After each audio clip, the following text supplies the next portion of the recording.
से घाटी से लगातार पलायन हो रहा है। आज बड़े पैमाने पर पलायन का ऐलान किया गया है। इस बीच आज दिल्ली में कश्मीर के मुद्दे पर गृह मंत्री अहम बैठक करेंगे, जिसमें एलजी मनोज सिन्हा भी शिरकत करने वाले हैं। कल भी एक बैठक की गई थी, लेकिन आज कुछ बड़ा और अहम फैसला लिया जा सकता है, इस बात के कयास लगाए जा रहे हैं। एलजी मनोज सिन्हा भी इस बैठक में मौजूद रहने वाले हैं। गृह मंत्रालय में यह अहम बैठक होनी है।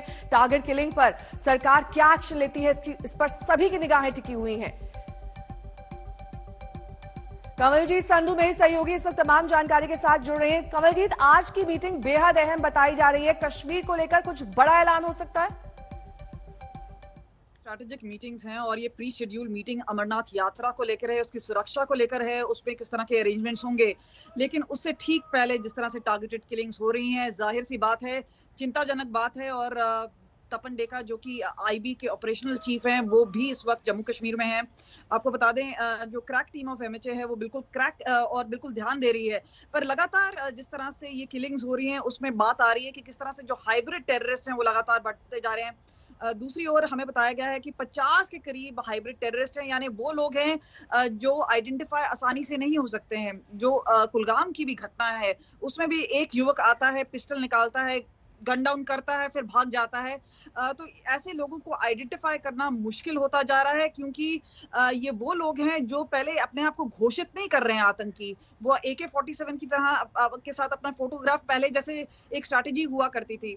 अब ये वो लोग हैं जो चुपके से आते हैं, गोली दागते हैं और वापस अपनी जिंदगी में चले जाते हैं।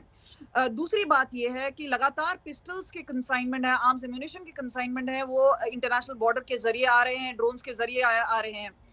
तीसरी बात है कि रेडिकलाइजेशन और एलियनेशन काफी हद तक बढ़ गया है, उसे एड्रेस नहीं किया जा रहा है। तो ऐसी कई चीजें हैं जहां पर सवालिया निशान उठाए जा रहे हैं कि एक मस्कुलर पॉलिसी तो है, लेकिन जो बाकी जो रूट इश्यूज हैं उन्हें नहीं देखा जा रहा है। और शायद इसी वजह से जिस तरह से ये आतंकी घटनाएं को अंजाम दिया जा रहा है, बढ़ती जा रही, अब चिंता की बात है।